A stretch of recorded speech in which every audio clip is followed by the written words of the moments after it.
তথ্য জানাতে চলেছি, যেটা অনেকেই চায় না আপনারা জানুন। কেন আমাদের বডিতে থাইরয়েড হরমোনের ডেফিসিয়েন্সি হয়ে যায়, আমাদের কেন আজীবন থাইরয়েডের মেডিসিন খেতে হয়।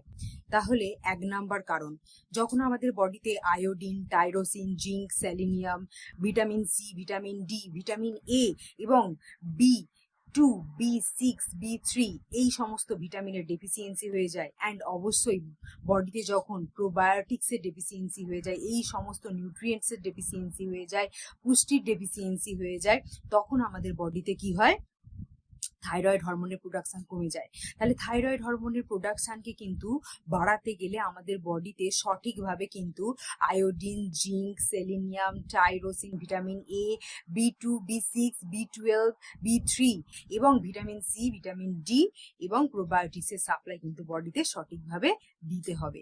এগুলো যদি আমরা সঠিকভাবে ডেইলি বেসিসে বডিকে দিতে পারি, তাহলে কিন্তু আমরা 100% থাইরয়েডের মতো রোগকে ন্যাচারালি সারাতে পারবো, কোনো রকম মেডিসিন ছাড়াই। এবং সেকেন্ড ফ্যাক্টর হচ্ছে, আমরা যখন এক্সেসিভ বার্থ কন্ট্রোল পিলস এবং অ্যান্টিবায়োটিক্স কনজিউম করি, সেক্ষেত্রে কিন্তু আমাদের বডিতে থাইরয়েড হরমোনের প্রোডাকশন স্লো হয়ে যায় এবং থাইরয়েড হরমোনের প্রোডাকশন কমে যায়।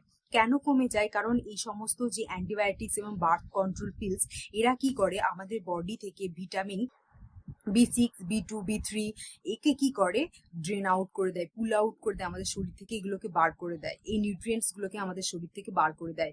তো বি জাতীয় যত ভিটামিনস আছে, B2, B3, B6, B12, এগুলোকে কি করে, বডি থেকে ড্রেন আউট করে দেয় এবং ড্রেন আউট হয়ে যাওয়ার কারণে কিন্তু আমাদের বডিতে থাইরয়েড প্রোডাকশন কমে যায়। 3 নাম্বার পয়েন্ট, থাইরয়েড হরমোনকে ইনক্রিজ করতে কিন্তু দুটো নিউট্রিয়েন্টস খুব বেশি রোল প্লে করে, সেটা হচ্ছে জিঙ্ক আর সেলিনিয়াম।